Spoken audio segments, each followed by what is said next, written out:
the country which is actually concentrating on the education and the development of every individual as a citizen would surely flourish. Every individual has a diamond within him or her. As an educationist, we are just trying to polish it.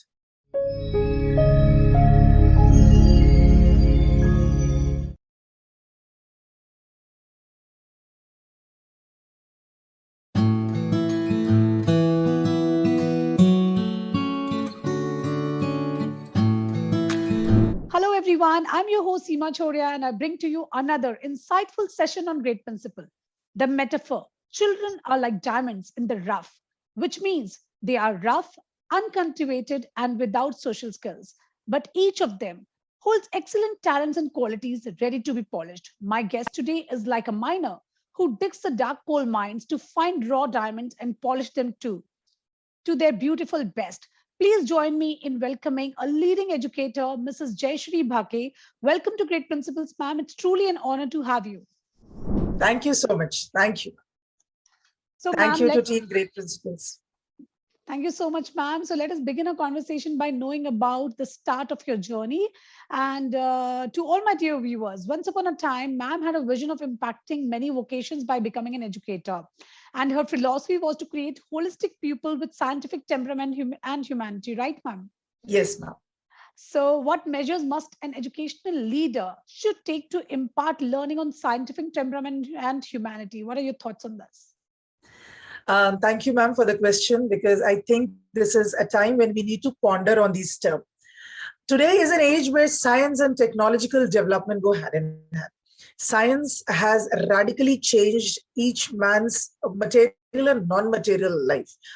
It has become an integral part of a human life without which we cannot survive. We are so dependent on that. And thankfully, now that we are connected because of the technology only. So science and technology have fostered a new intellectual temper called the scientific temper.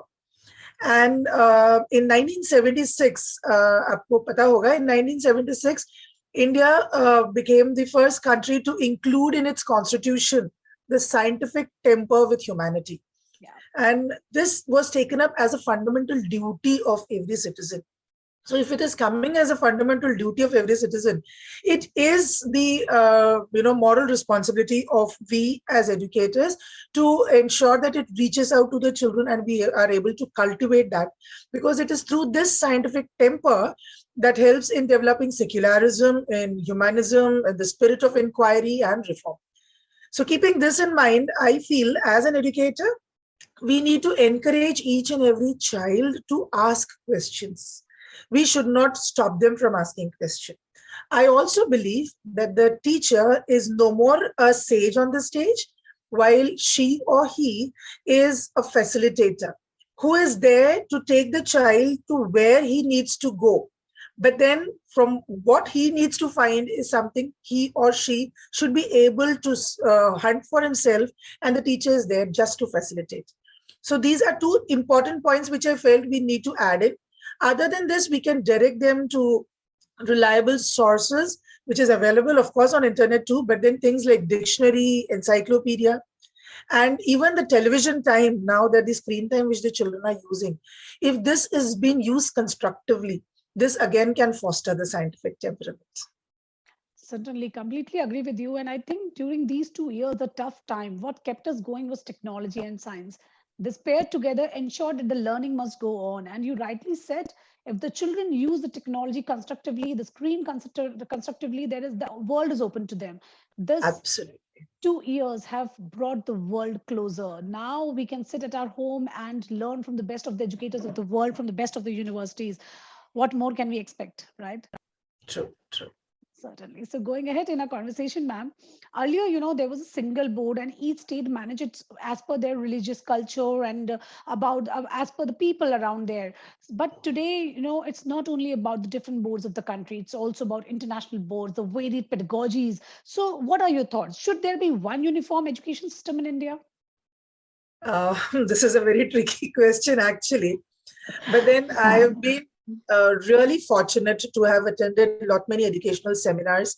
I have had tasted the state and the CBSE board too. because I've been the leading educationist with those two founder principles. Uh, every board has one thing in common, which I, as an educationist, feel is to give the best education to each child. Right. So the purpose, the focus of each board is the same. Objective is to run a single education or an evaluation exam system all over India should focus on a real life skill development and thinking orientation.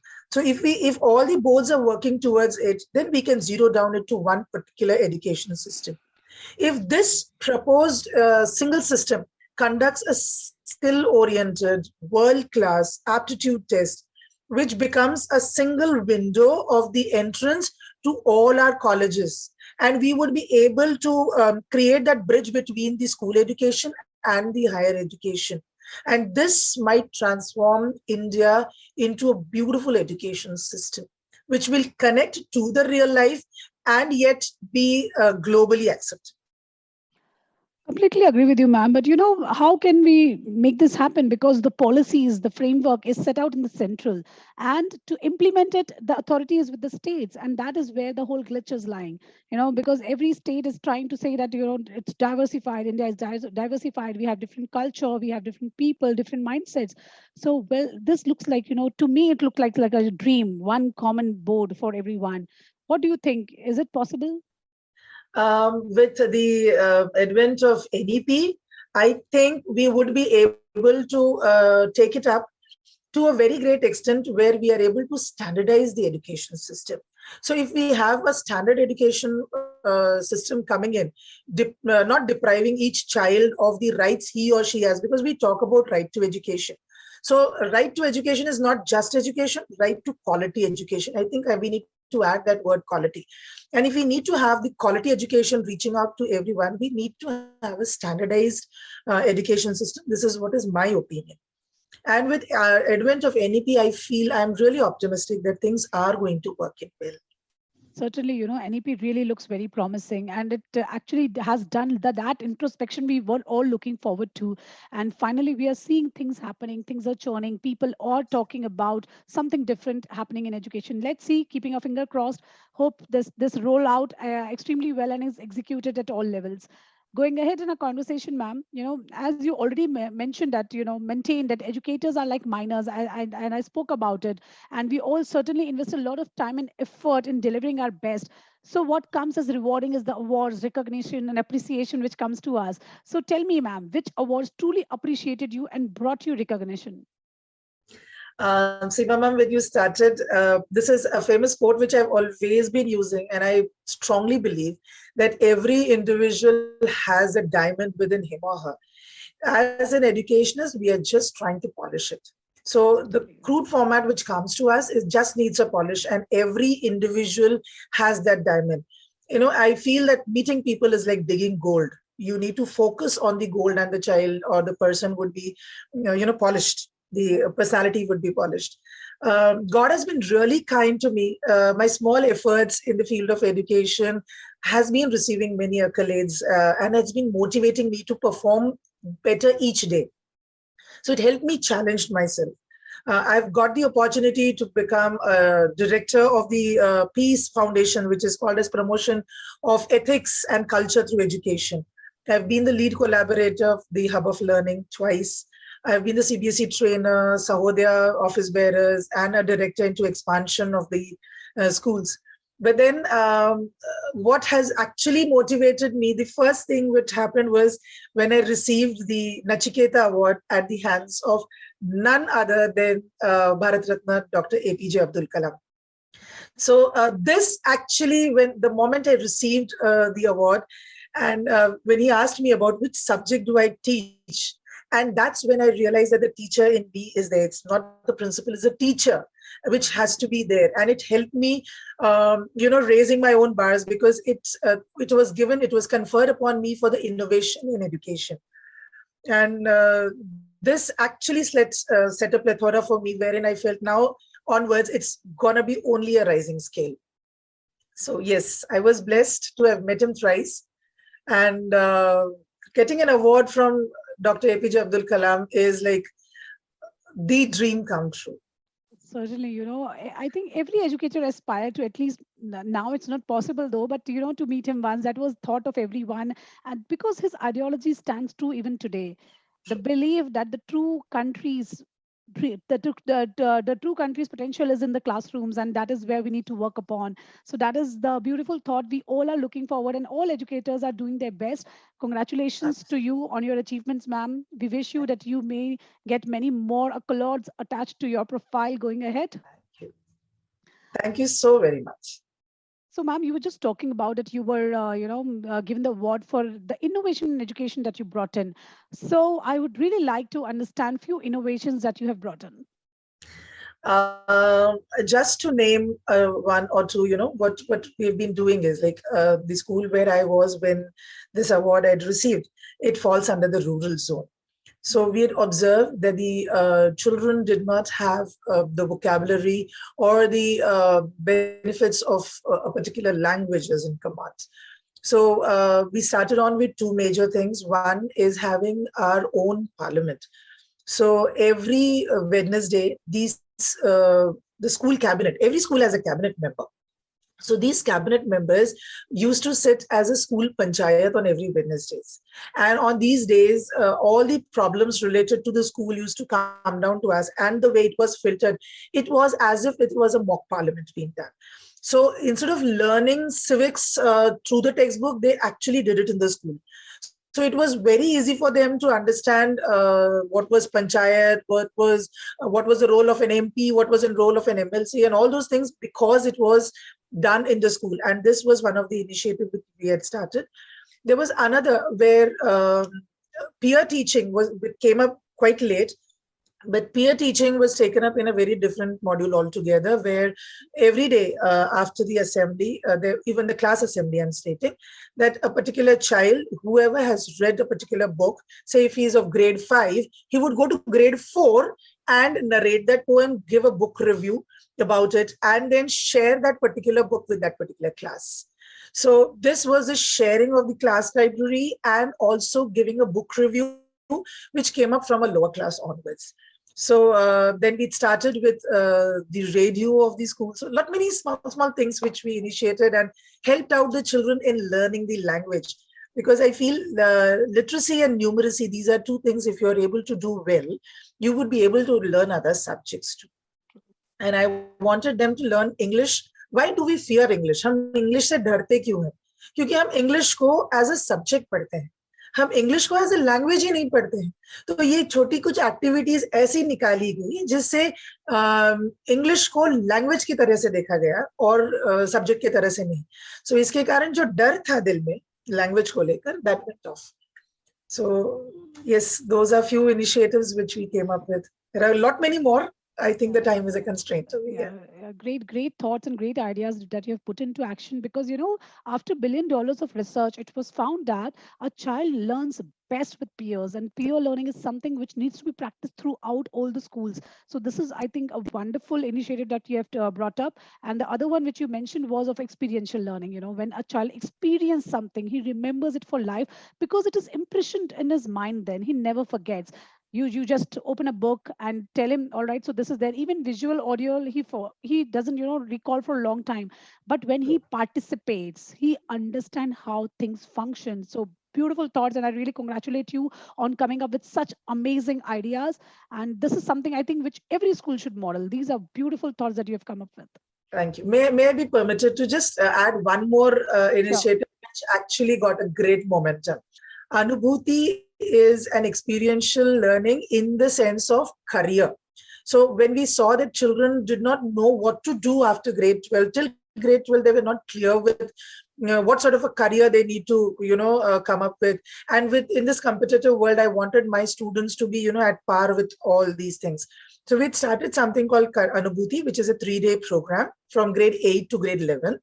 And these children on the day 1 were counseled by counselors about various careers that we were supposed to go and visit and see and understand.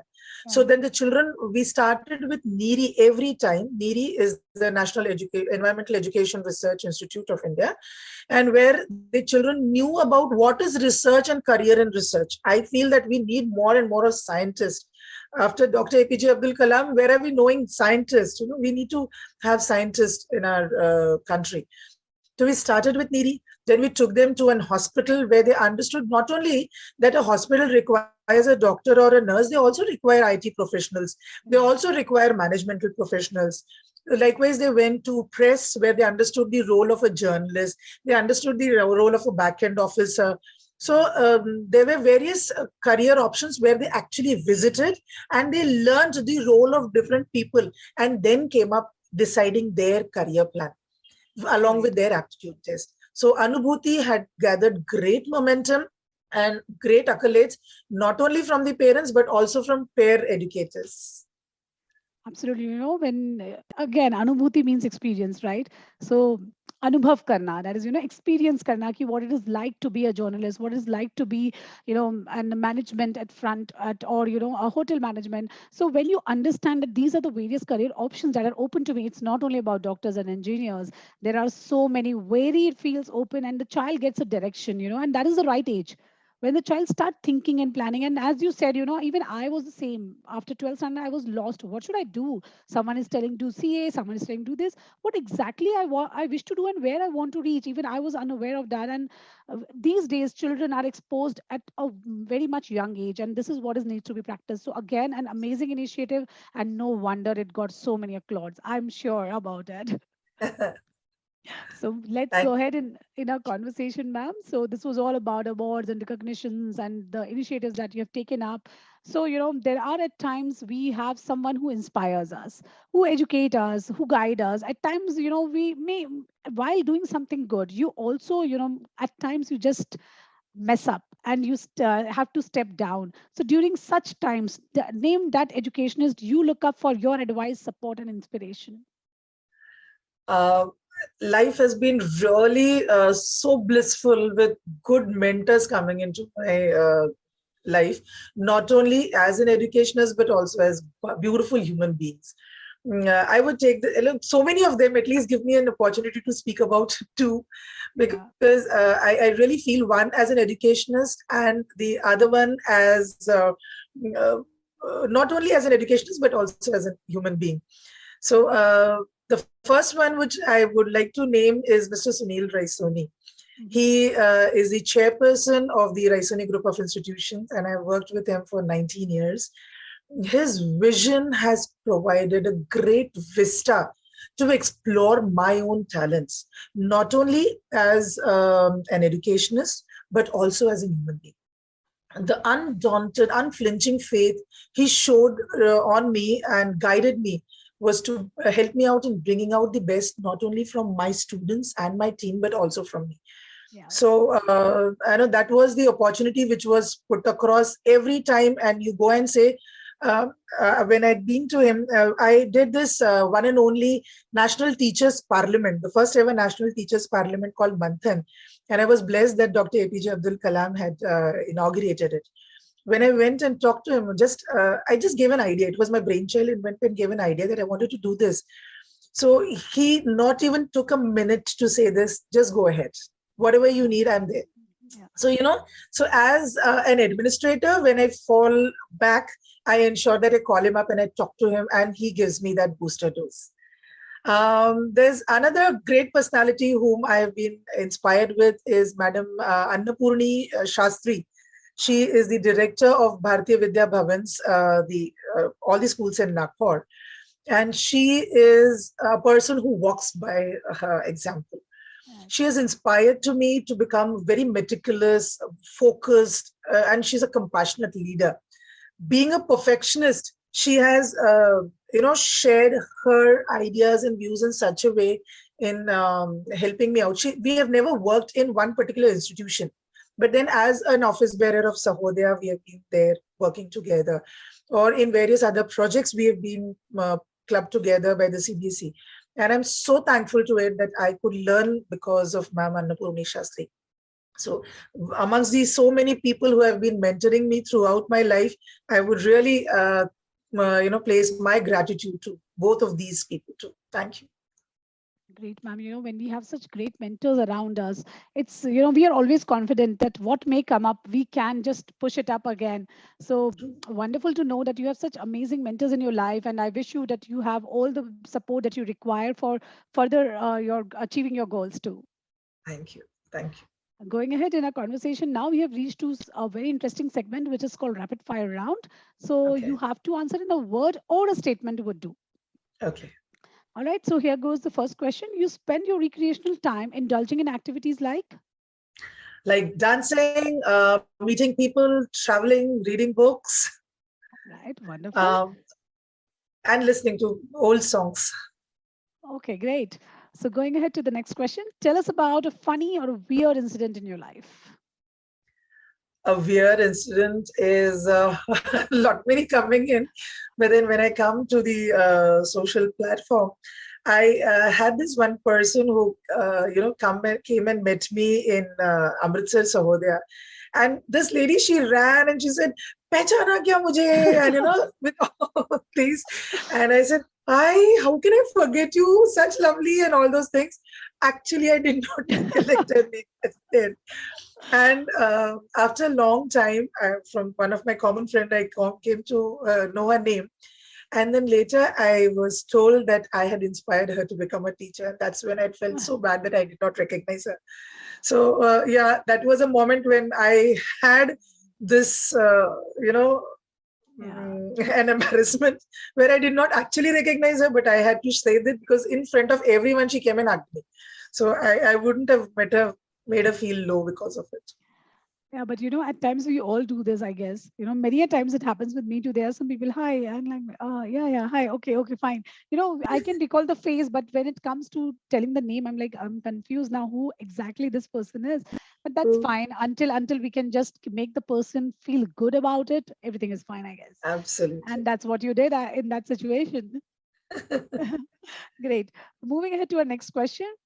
You mentioned that you like old Bollywood songs, right? So, which one is your favorite song? Um, किसी की मुस्कुराहटों पे हो Nisar. This is a beautiful song with a great meaning. And I request you don't make me hum that because I'm very bad at singing. No worries, we won't do that, ma'am. Great. So, that's the favorite song that you have. All right. So, you mentioned that you love to meet people. So, what is that you gain when you meet people? Like I stated, I strongly believe that meeting people is like digging gold. So I have also ensured that whenever I meet a person, I just focus on the gold in them. I'm not thinking about what are the rumors or what are the other things surrounded. If my focus is right, I when I meet a gold, I'm supposed to get that shine and shimmer. So Right. it's the warmth which I share. The every person has something or the other to teach you. It just depends on whether I keep my pail empty or fill. So if I'm going with an attitude that I am a director principal and I know everything, I would not learn anything from anyone. And I honestly also would like to admit here that whatever computer knowledge I have has been taught to me by my lab assistant. I have not done actually a literal course in computers or something, but then whatever drastically changes which I've learned in computers because of my lab assistant. So, small things, we feel that the person in front is probably of not that cadre. If we go with that mindset, we'll not know anything. But if we know a person as a gold, we would surely get that gold within him. Absolutely wonderful thought and a beautiful advice here. Going ahead to the next questions. Readers are time travelers. True or false? Yes, they are. All right. The last question here, if you could show us a few movements of Bharatnatyam, few, that would be a great thing. Hasta Uh, mudras.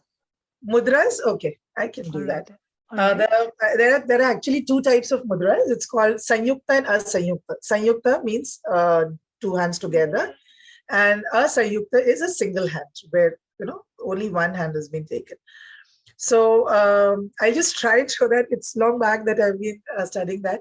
It's Pataka, three Pataka, Ardha Pataka, Kartari Mukha, Mayura, Ardha Chandra, Aral, Shukhatunda, Mushti, Shikhara, Kapitta, Kapitta, Katakamukha, Kataka Mukha, Suchi, Arala, Chandrakala, sorry, All right. Padma Kosa, Sarpa Sirsa, Mriga Sirsa, Simha Mukha, Kangulascheva, Ala Padma, Chatura, Brahmarascheva. Brahmara is the bee. All right. Hamsasya, Hamsapaksha, Samdamsa, Mukulascheva. Mukula is the bud. All right. Tamrachuda is the cock of the Mhm. hen, and Trishula. This is the Asayukta Mudras. Wow, wow. So, to all my dear viewers, ma'am is a trained Bharatanatyam dancer too.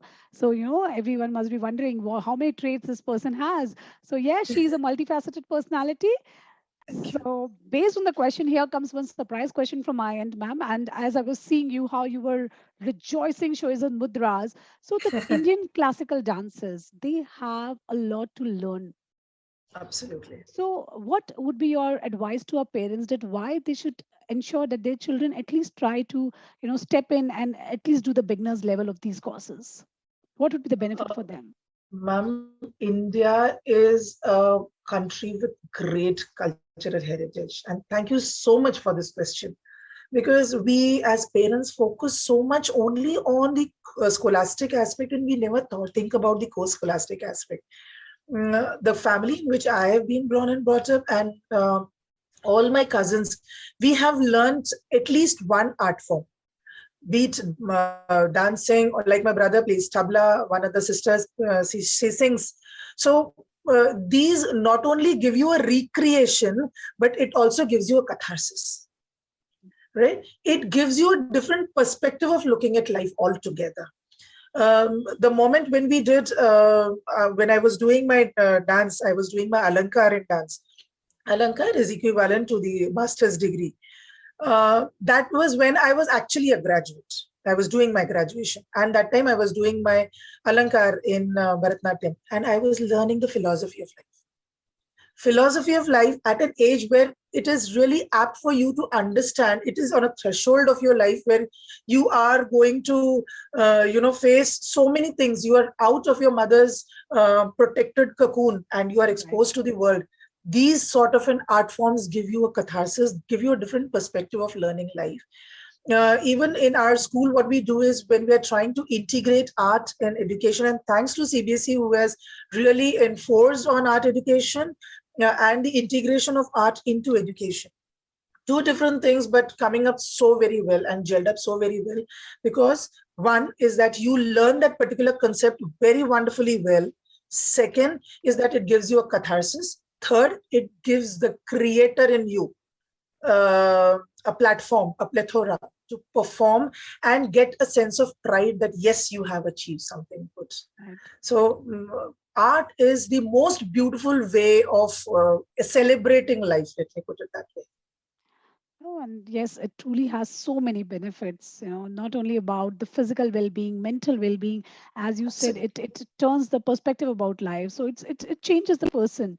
And and Indian art forms, they guide you and you feel proud about what kind of heritage we had, what so much kind of dance forms, such lovely artwork we had, and so many people to look upon.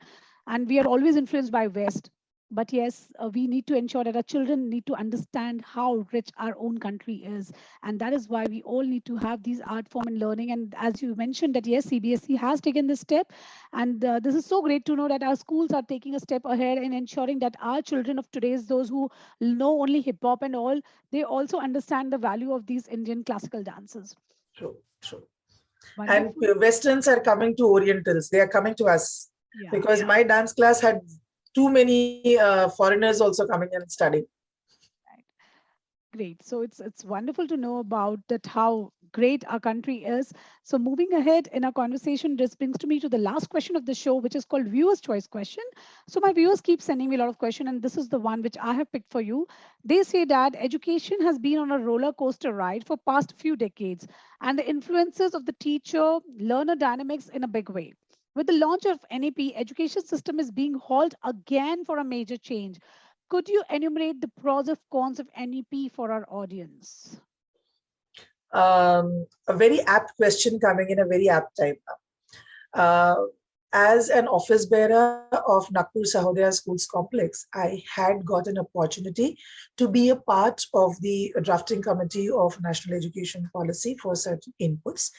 NEP actually presents a great plethora of educational opportunities to a student to explore as per his or her interest and aptitude. NEP is well suited to bolstering our education system and transforming India into a global education hub. Major initiation like ECCE, the financial literacy, numeracy, national book promotion policy, then academic bank credits, then emphasis on the mother tongue and the local language learning, multidisciplinary education, then you have research-based experiential learning, etc., which ensures the holistic development of each and every individual student. There are lots of commissions which had come and gone, and the best of these have been taken up, customized and tailor-made as per the requirement of our country, right? Our population. Because if we say that Finland's education system is beautiful, but they have 1:8 ratio, and we have 1:60, 1:70 ratio. How do we tailor make it as per the number of languages that are being spoken? After every 20 miles, you have a different language altogether. So how do you cope up with all this? So we actually needed a tailor-made one, and NEP has helped us out in providing that. School is now reachable to every individual. This was the major impact of the right to education too. While the benefits are more than the demerits of NEP, I felt that the teacher-student ratio, keeping in view the population of India and the availability of trained teachers, can be a matter of concern, which can go into cons. And while private schools will introduce English quite early at an early stage, government schools might take a bit more time to introduce that. So hence the child in the private and the government sector would take some time to come on the same platform as regards English is concerned. Then for a degree in the higher education, the student needs to usually invest a 4 years course. But now with NEP, in first year, you can have a certificate, second year, you can have a diploma. My only concern was, I hope it doesn't encourage the child to drop out its course before the completion of the course is done. This system actually is making the child a jack of all trades, which is needed in this. This is the need of the hour, that you need to be a jack of all trades, but then I feel you should be master of at least one. So nonetheless, I personally feel that NEP will bring in a great revolution in the education system. It has catered to maximum needs of the students' fraternity. And CBSE has been training the teachers and the principals accordingly for that. I've seen a certain state board, I was also giving handholding to the schools and the principals for the same. Ma'am, what concerns me is that yes, the policy has been formulated. It's beautiful policy with great thought process, but to give actual shape to this visionary policy, what is lagging is we are not getting in technology. Our government needs to work in, ensuring the basic infrastructure. As you mentioned that comparing to Finland, we have 1:60 ratio. So with technology, one teacher can reach out to thousands. That is possible. But do we have that basic infrastructure in place? Connectivity and gadgets, the two things that are majorly required. So I think if we fix that one part, everything is possible. There is nothing which is impossible with the advent of technology today. You and I are connecting, sitting here at different locations and talking seamlessly. How is it possible? So, I think that one step somewhere missed out in formulating that technology is inevitable from education now, and government need to ensure first the infrastructure is done or not. Absolutely. I think one more thing which needs to be added here is the training which you give to the educators. Yeah. So the teacher needs to have that proper training also coming in to use that technology or to optimize the resources available in the school. You are correct when you're talking about the gadgets and the technology which needs to reach out to the people. But the economy of India is such that, probably we are not able to give those gadgets and make it available for every child, especially when it comes to the rural. True, ma'am. But again, this again becomes very debatable, because when we have so many funding for different projects, why education is not the primary focus? If the step is taken, if the government decide that no, education is the primary focus, gradually, I'm not, gradually this change will come in. When we have, we have right to education, we have free education. So why not free gadgets? Why not free internet? The basic requirement today, so that children can sit in rural areas and teach with the best of the faculty, right? So this Sure. stream, and recently I was watching this wonderful program called Shark Tank India, and Yeah. one of the company got funded, which has a similar vision of digitizing the entire education and making it reach to rural areas. Absolutely. I'd seen that particular episode and I was happy that such an initiation had come up and government has had a handholding with those people too. So yes, government is trying and doing that, ma'am. It might take some time, but it will surely reach out. And I'm happy that the government is now looking into education as one of the major, foundation of a particular country. So the country which is actually concentrating on the education and the development of every individual as a citizen would surely flourish. And with the new vision coming in our education, in our government, I am really optimistic that something good is going to happen in the revolutionary is going to happen in the stream of education too. Certainly, and I'm so happy and glad that there is a better future for our children. At least there is something great going to come up, and these children will be much more talented than we are, with the such great advancement coming in their education. So thank you Right. so much, ma'am, for your time with us. We truly feel blessed, and I completely enjoyed the conversation. It was absolutely delight talking to you. I gained so much insights today, and I'm sure my viewers are going to gain a lot. Thank you so very much. Thank you. It was a pleasure interacting with all of you. Thank you so much.